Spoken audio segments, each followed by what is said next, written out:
Hello, everybody. Happy Friday, the last Friday of March 2021. It's in the books.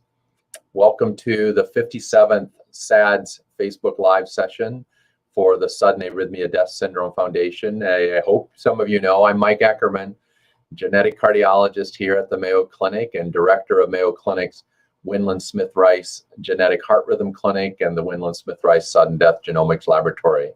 Today, like almost every Friday for a year, we celebrated our 1-year anniversary last week. Happy anniversary to all of us. We've been together almost every Friday and sometimes multiple times during the week to get to 57. That's that fancy math. But again, I'm here on behalf of Alice Laura, who you met last week. Again, she gave a kind introduction that was very special. She's my boss, the CEO of the SADS Foundation. And so on behalf of the SADS Foundation and all of our team at SADS, welcome back. And I'm looking forward to seeing who's joining us live. Again, some of the ones with the fast finger hello, so greetings to you. And we have a really good program today. I think you're going to like it a lot. I'm going to enjoy the conversation with Dr. Robert Hamilton from Toronto and some of the discoveries that he's pioneered in the last 2 years, and I've had the privilege of having my program partner with him. But until we bring on him, reminder, the pandemic isn't over. Do it. You got yours. You can get the one from, that side. Yep.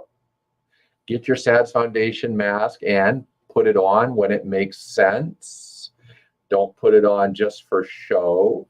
So put it on when it makes sense. And when you're vaccinated, and do get vaccinated, the vaccines, all of them are safe to every one of the monogenic heart diseases that we care for in the SADS Foundation. So I got mine, the Pfizer 2-shot. You might have gotten your Moderna 2-shot. Some of you are getting the single shot, Johnson & Johnson. They're safe. Get them. Still wash your hands, stay apart. Although remember, maybe we don't need 6 feet anymore. Did you notice that 3-foot dealie coming out from the CDC? So progress is being made. We have over 130 million Americans who have received at least one of their vaccination shots. So hang in there, we're getting there, but we still have work to do. We are approaching 3 million deaths worldwide. From it. In the United States, we have 547,000 deaths, and we just crossed 30 million COVID-19 cases. We still had 67,000 cases yesterday in the United States, but that's good news, isn't it? It's coming down. So that looks a whole lot better than January 2nd when it was the highest ever on record in the United States. So hang in there, everyone. Remember, over there, faith over fear that one of you sent to me. Thanks for that. It's hanging up. It reminds me every day. And so stay in there. I need to share with you, before I forget, join us next Wednesday, March 31st, 7:30 Eastern Time, next Wednesday, the last day of March, for part 2 of the ICD webinar. Last week's was really good, wasn't it, with Dr. Charlie Barul and Charles Love on ICD and advances.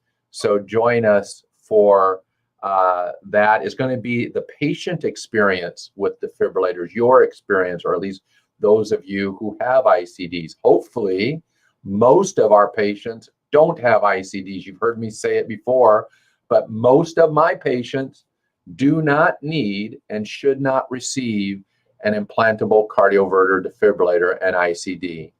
But for those who need it and those who have one, there's been a variety of experiences, many good, some not so good, and you're going to hear those. So join us next week, the last day of March, for that webinar. And my most favorite author, my patient, Katie Sandifer, is going to be back for that. So her book club was smashing. Lightning Flowers. I don't have it here, do I? Because Katie, if you're out there, I still haven't received my copy.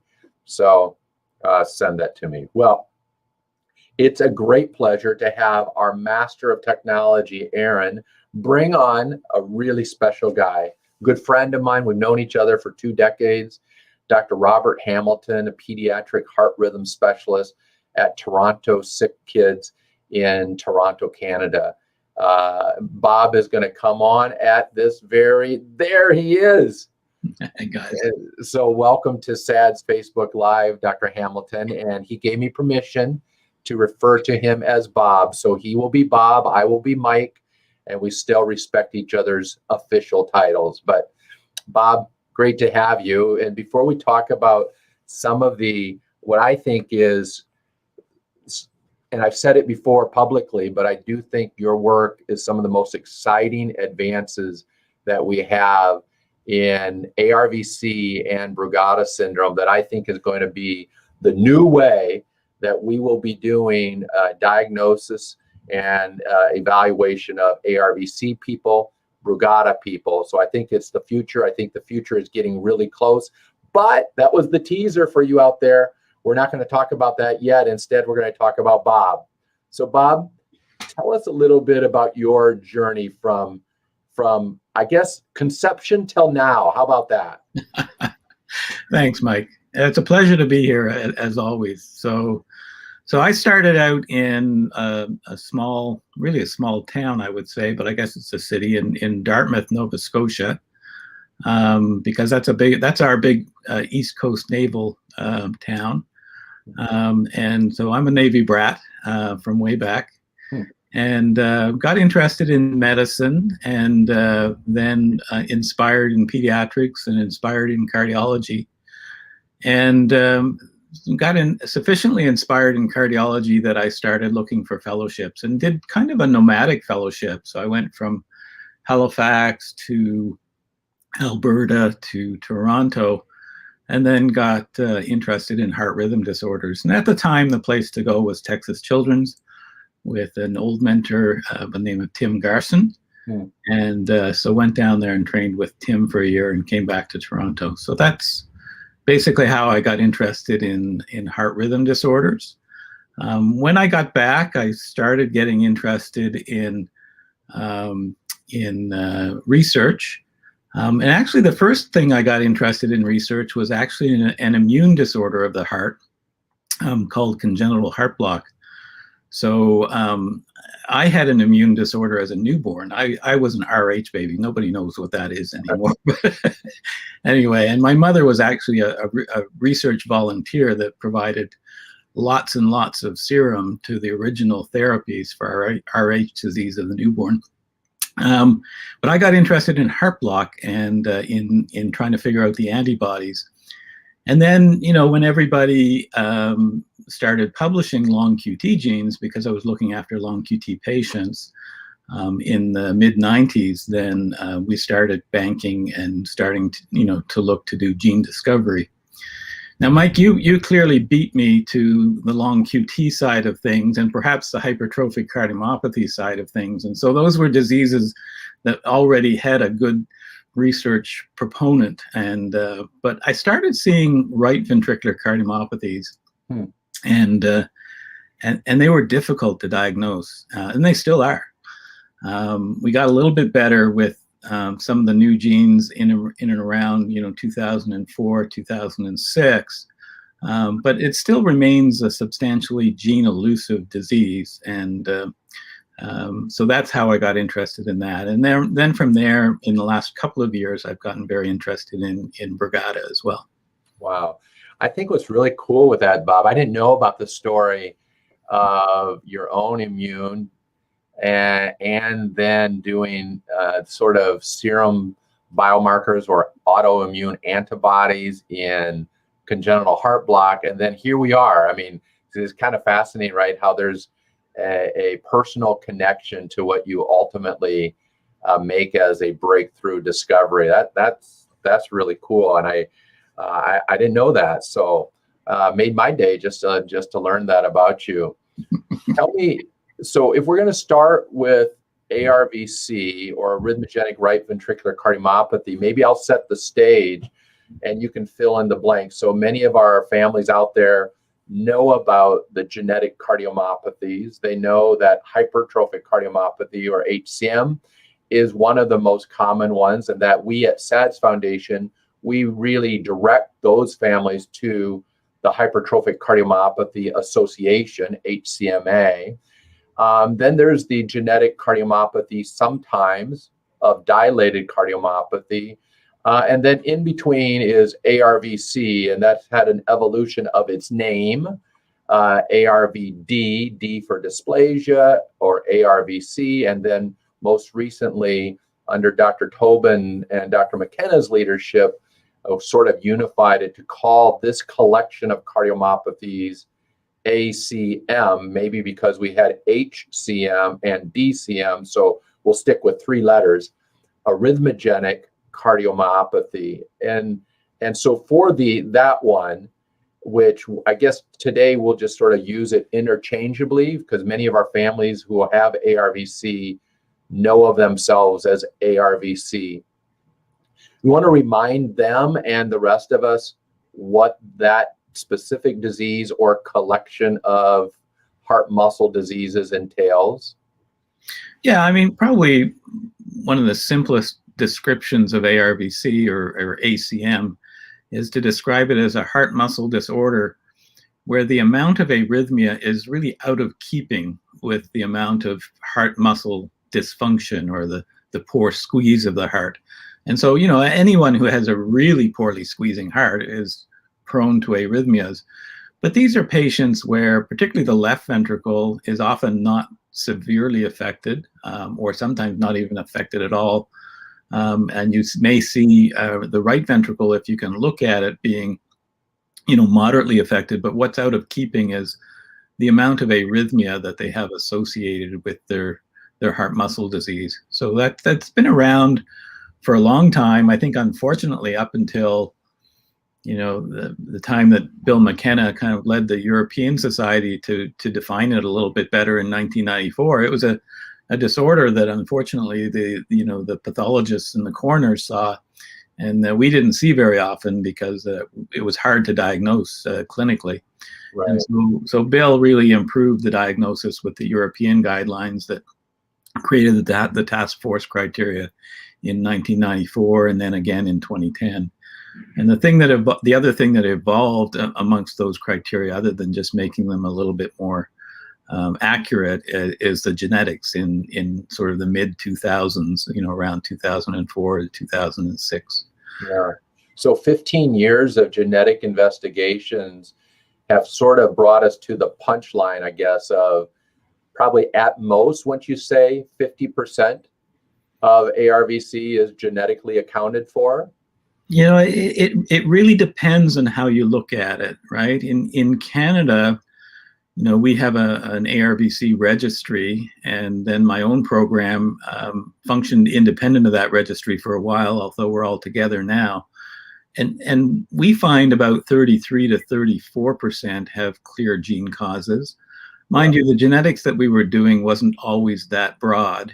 If you do broad genetics, of course, as you know, you get into the problem of sort of false positivity. But in general, most people would agree maybe around 50 to 60%. A few would suggest it might be as high as 80% can be genetically diagnosed. But I think that's when you start getting into, including too much and maybe some gene changes that are a bit uncertain. Right. And it probably varies a little bit by population, by jurisdiction as well. So roughly 50%. Our experience so far is about 33, 34%.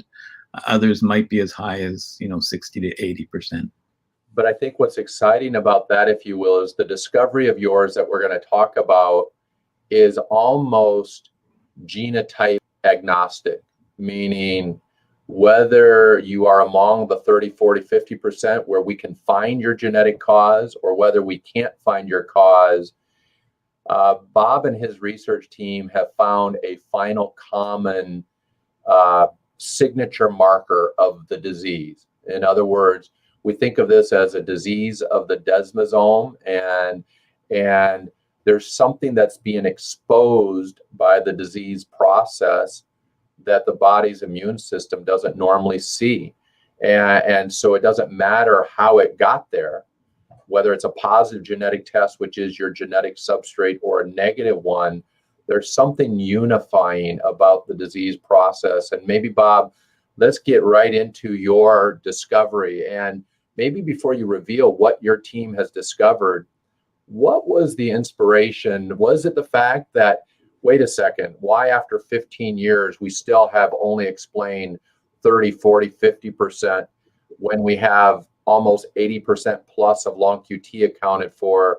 Was that it, where you said, this isn't as monogenetic as long QT syndrome, therefore let's look for something else? Or was there more to what inspired you to do this work? Yeah, that was a big part of it. I mean, you know, when you think about the other part of it, was that I spent a lot of time hanging out with dermatologists, and I'll explain that in a moment. But you know, if you think about arrhythmogenic cardiomyopathy, what we started to see in 2004, 5, 6 was this common theme amongst the ones that we could diagnose genetically, that they were gene mutations of genes that coded for proteins that basically make a hitch that hold heart muscle cells together, kind of like a hitch that holds train cars together. And the other disease that is dependent on hitches, and the other tissue that is very dependent on these links, is the skin.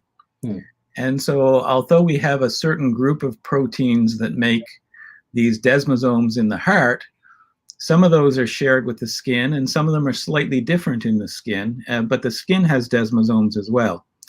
And so I started getting involved with some other skin diseases, because they were noticing some heart disease amongst those patients. And I really got educated by my dermatology colleagues about a disorder called pemphigus. And pemphigus is typically not genetic. It's caused by antibodies to the desmosomal component called desmoglein. In the skin, it's called desmoglein 1 and 3, and in the heart, it's desmoglein 2.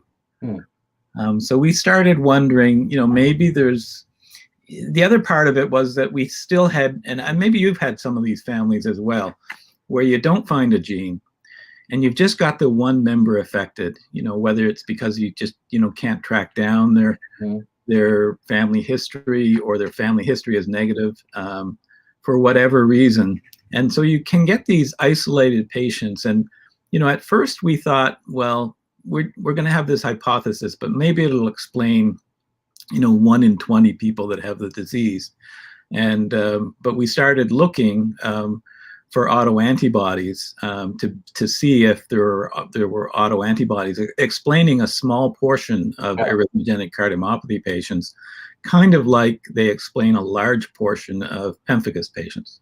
So as your thinking was then that whatever is the root substrate for the hitching, you know, breaking apart, that might result in exposing parts of the protein that the immune system never saw, and it would be seeing something that appeared to be foreign to the immune system? Is that the basis behind an autoimmune antibody reaction in the first place? Yeah, I mean, that's still our hypothesis, is that, you know, any mutation that breaks down the desmosome is going to release components of that desmosome. And, you know, one of the theories of the development of arrhythmogenic cardiomyopathy is that one of the breakdown products of that desmosome actually acts inside the cell and goes into the nucleus and tells that cell to turn into a fat cell. So that's one, you know, pathophysiology that occurs in ARVC. Separate from that, but not mutually exclusive at all, is that, you know, components of that desmosome that are on the outside of the cell may break away, go into the circulation, have components that may have been embedded in the membrane and not visible to the immune system, that then suddenly become visible to the immune system. If you haven't recognized something as part of yourself in and around the newborn period, and you get exposed to it later in life, which is typically when ARVC starts affecting people, then you can create an autoantibody to that newly exposed protein. And with respect to that, that I would say your discovery that we published in European Heart Journal had to have far exceeded your hypothesis in terms of, oh my goodness, this seems to be the present phenomenon, this biomarker present in everyone who has this disease. Give them the high level summary of what you and your team actually discovered then when you executed the experiment. Yeah, so we looked at a dozen or so of our own patients, and then we followed it up with a couple of dozen patients from a separate group from our Zurich collaborators and from yourself. And basically we ended up finding these autoantibodies in essentially all patients that meet full criteria for disease, but it didn't matter which genetic cause they had, or even whether we knew that they had a genetic cause. And it actually went beyond desmosomal proteins, right? So other proteins that we don't typically think about as being part of the desmosome, like a few of the sodium channel mutations that sometimes present as ARVC, or the Newfoundland TMEM mutations, also ended up having these autoantibodies. And this isn't just well, that got you a nice paper, but won't matter to our patients. This is actually something that I think, and I think you agree, is going to transform the way we do ARVC clinically in the near future. You want to tell them what you see in that? I mean, am I right, or am I just too excited about your discovery? Well, I think you're right. I think it's a balance, right? Because the test is very good, and we do have to continue to accumulate real world experience with it and identify how good it is. In the paper, it was, 100%. But in the real world experience, there's only one way to go. But even if it's 85 or 90%, I think it's going to be, a good test, and one that can be done locally, perhaps as a test, to decide either whether you need to go down and get all those other tests that are part of those task force criteria, or how urgently you need to get all those other tests. And maybe one, and again, this may be promising more than we have data for at this point, but maybe one that we can use to then take a look at family members. And once we can prove a little bit better when this comes up in the physiology of the disease and in the time course of the disease, may be helpful for identifying family members.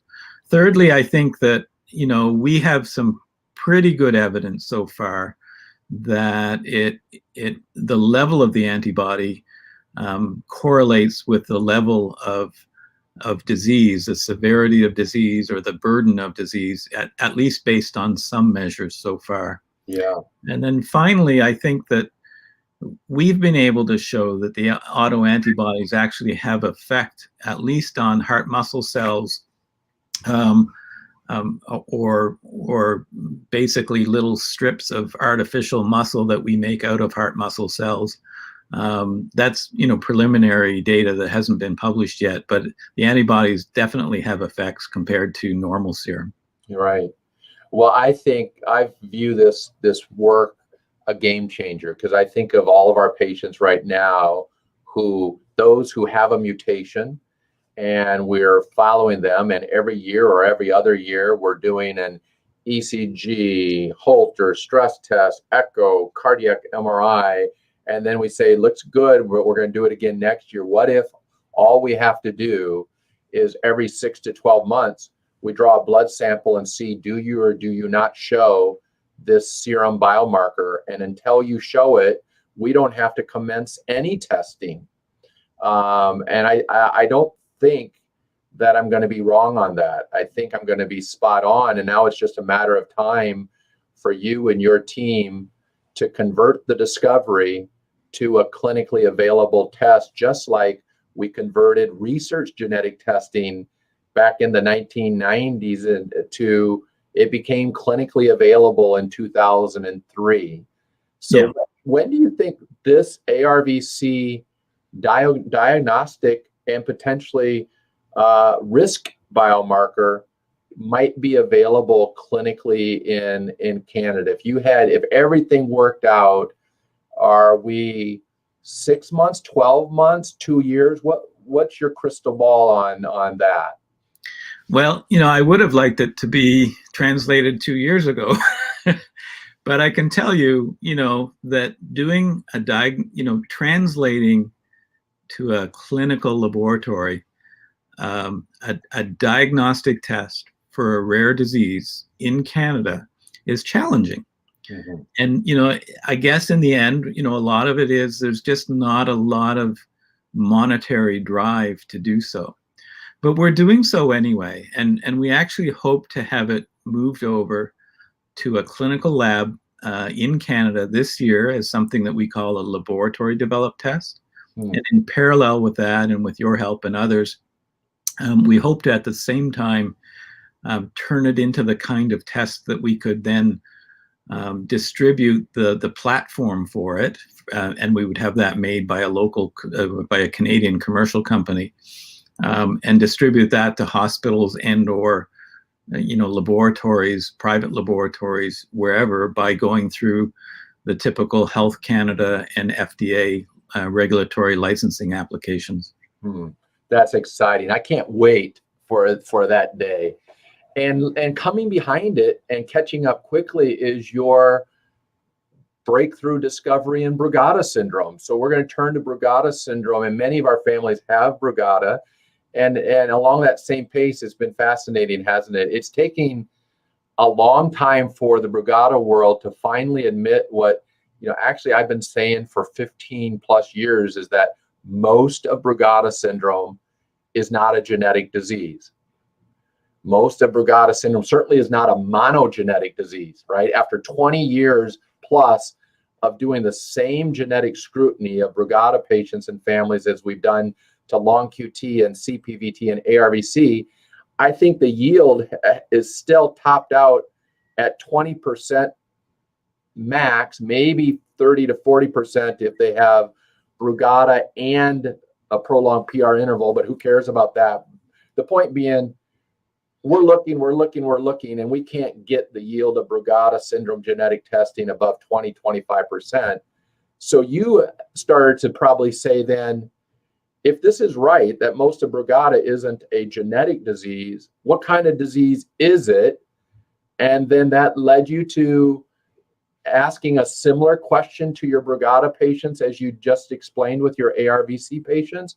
Or was there a different inspiration or a combination that led you to do the drill again on this disease? Yeah, so Brugada was a big challenge for me clinically because, the adults have enough trouble diagnosing Brugada syndrome amongst adult patients, but you and I as pediatric cardiologists have a real challenge diagnosing Brugada syndrome in the pediatric patients. And yet the families come to us and want to know, is my child going to develop Brugada syndrome? And we get, I follow probably 50 or 60 Brugada children, and 5 of them are really bad, and the rest are sort of, hardly anything. So it's a tough problem because it's so rare. I think what really, it was partly that, and partly the fact that it was gene elusive, but it was a recognition just by reading the literature that there is an element of inflammation to Brugada syndrome. And there's an element of overlap with arrhythmogenic cardiomyopathy. They're very different diseases. Right. Arrhythmogenic cardiomyopathy gets you when you're exercising, and Brugada syndrome gets you when you're sleeping. But there is some overlap. There's some overlap in the electrocardiography, and there's some overlap in the genetics. And so there were a few papers, one by Sylvia and a few by others, including by one of the people that we managed to bring into the collaboration, that demonstrate that Brugada tissue has inflammation. And so that's where we started wondering, well, if there's inflammation there, could there be autoimmunity? Hmm. But we didn't have a paradigm like pemphigus to tell us, where to look. So we had to develop a completely unbiased platform to try to figure out what the autoimmunity in Brugada syndrome might be. So in other words, for ARVC, you had an idea of what the autoimmune reaction might specifically be to a specific protein called desmoglein, but in Brugada syndrome, it was a completely open fishing expedition for you had to first discover what that target might be in the first place. Yeah, I mean, we only looked at 3 proteins initially in ARVC. We looked at the 3 proteins that jut out from the membrane and might be attacked by antibodies. They're each called cadherins, and the 2 of them are desmoglein, desmocollin, and then the third one's N-cadherin. In Brugada syndrome, we had no idea. Wow. And the assay that you had to develop to try to probe, well, in theory, all of the proteins that might ever be expressed in a heart tissue to see if there's an antibody to any of them, that sounds awfully hard to me. Was that a big undertaking? It is and it isn't. So we've been interested in this because of the congenital heart block, which we knew was associated with antibodies, but we could never figure out in the fetus that gets congenital heart block what the target is. So we've been doing some sort of poor man's 2-dimensional gels, and I apologize to the audience for that, but we've been doing some very rough experiments trying to figure out how you can take proteins and separate them in 2 dimensions and then expose them to serum and see what might stick. So for Brugada syndrome, we thought, why don't we try this? And indeed, over the last few years, the techniques have matured a little bit. And my technician, and he's more than a technician, Diptendu is a scientist in his own right. Yeah. He's a fully qualified PhD scientist who's done commercial work in other settings before. He was able to make this work. He's able to make everything that I ask him to do work, but in a very unbiased way. And so he was able to make this work, and lo and behold, we looked at a few samples from our patients that had Brugada syndrome, and we took just normal heart tissue, solubilized the proteins, spread them out on a 2D gel according to particular parameters, and then just exposed them to serum. And it was one of those eureka moments again, right? You take a look at these three plates, and this beautiful sort of 4-paw footprint in the bottom right corner shows up in everybody. Wow. And then of course we had to do a larger group, and so we collaborated with Arden and our Zurich collaborators again. But so here on the ARVC, you had your 3 targets and you were right, whereas here in Brugada, you said, oh my goodness, all of these patients have 4 spots lighting up. I wonder what on earth those 4 spots are. Yeah. And when you sequence the protein to determine what is the patient's serum reacting to, you found that they were what? What were those 4 things? Yeah, so it's really likely 3 things. So on the spot, it's 4 things. So there's actin, and there's 2 different kinds of actin. So there's skeletal muscle actin, which the heart does produce, and then there's cardiac actin, and then the other one was a keratin, and then the last one was connexin. And the actin it's probably just one antibody reacting with 2 different actins, because those 2 actins are like 99% the same. Right. Yeah. And how good is the phenomenon of taking a patient with Brugada, whether it's due to sodium channel Brugada, and some of our families have a mutation in the sodium channel, or whether it's among the 80% of the Brugada patients whose genetic test is negative? Do the negative genetic test Brugadas and the sodium channel test Brugadas, do they light up with those same 4 spots with antibodies to those same 3 type of proteins? Yeah, everybody's the same. So if you meet task force criteria score, which are called Shanghai score, and if your Shanghai score is greater than 3.5, which defines probable or definite Brugada syndrome by the last consensus conference, then you're positive. You have a positive antibody. And we've tested, as you know, with your help and others, we've tested other kinds of cardiomyopathy. We've tested dilated and hypertrophic cardiomyopathy, thanks to you, and tested other kinds of cardiomyopathy. And those four antibodies, or those three antibodies to those four proteins, don't show up in other people.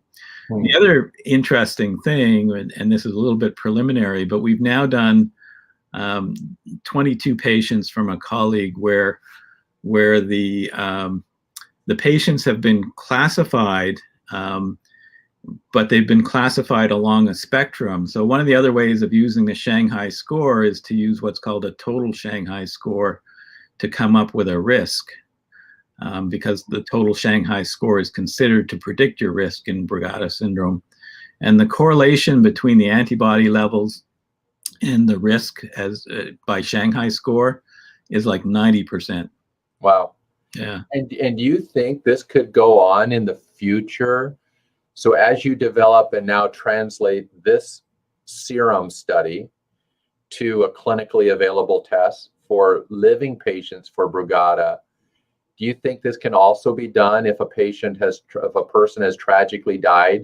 Suddenly the autopsy appears to be normal, but we could do an analysis of their serum and say, hey, did this person who died have the Brugada serum antibodies, and have that become part of, I guess, not the molecular autopsy, but the autoimmune antibody autopsy that could be done to try to figure out some of those deaths?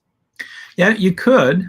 One of the problems we have with doing antibody tests for post-mortem diagnosis is to try to figure out what tissue to take. So, and of course, you need fresh tissue, right? So if somebody has, if the tissue's been fixed in formalin, an agent like you would use in embalming or those kinds of things, then that test isn't going to be possible. But what we did with Maurizio in Italy is that we took a look.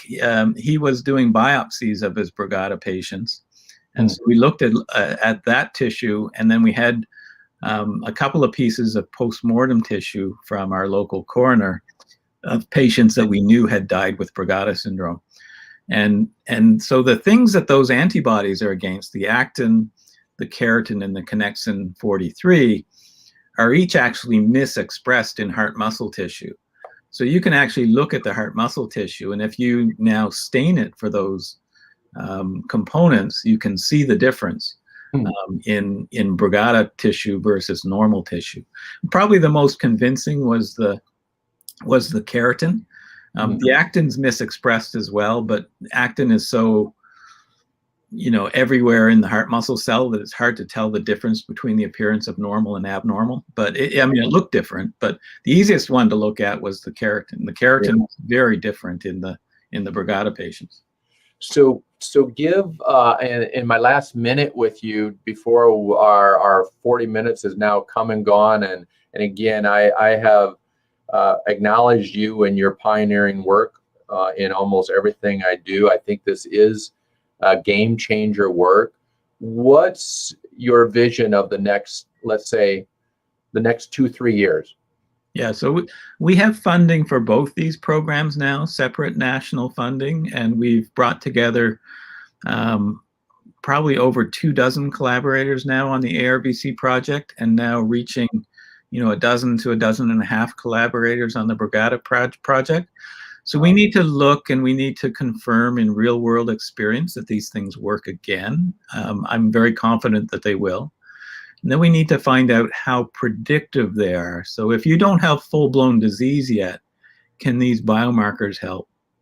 We need to find out how prognostic they are. In other words, if they're really high, does that mean you're going to have really bad disease? And then finally, we need to figure out whether they can guide therapies, either by telling you about the target for therapy, or at least telling you who would be a good candidate to therapy and are they responding. And that's called a companion biomarker facility, Yeah. Yeah. Well, Dr. Robert Hamilton, aka Bob, it's been great. Thanks for joining us. I look forward to maybe we bring you back when those next round of studies have been completed, or we have clinical biomarker testing being done routinely on your patients in Canada and my patients in America, when that's been rolled out. And maybe when we've had that first rollout of that first patient clinically, not in a research, clinically, we bring you on and celebrate sort of the completion from the bench to the bedside in the classic sense. And I can't wait for that day. And so thanks for joining us. Thanks for what you're doing on behalf of the SADS families. And I wish you great success with your experiments and your funding. And can't wait to have you on again with that first patient that you and we enrolled in clinical biomarker testing. Thanks. It's been a pleasure, Mike. Thanks for having me. And I will let Bob disappear and go away as I say goodbye to you all for the month of March. And good news, I think you'll view it as good news. I do. My boss, Alice Laura, our CEO, has given me a break next Friday, vacation, because there's 5 Fridays in April, and next Friday happens to be the end of spring break for my daughter's senior year of high school. So we won't be having SADS Foundation Facebook Live on April 2nd. We will be back on April 9th. I'm not going to tell you that program, but you will not want to miss it. You want to get a lot of people to join you for it. And then to follow up, as you know, last Friday when I was with you, right when we were together, my son was being taken into surgery for his first bowel surgery for his Crohn's disease. And I'm delighted to report that his surgery was successful. They were able to remove the inflamed colon, as Crohn's is inflammatory bowel disease. And the 6 inches that was the bad part of his small intestine and the bad part of his beginning of his large intestine was removed. And he was dismissed on Monday and starting to feel better and less pain. So that is his update. And then I give you the great, exciting update. We got to spend a lot of time with our granddaughter, and that's my beautiful daughter, Grace, who yesterday passed her license for her private pilot's license, the written exam, scored 95%, not bad. And so that's a little update from the Ackerman family. So enjoy your week off next week. I can't wait to see you in 2 weeks. And until then, stay well, everyone, and blessings to you all.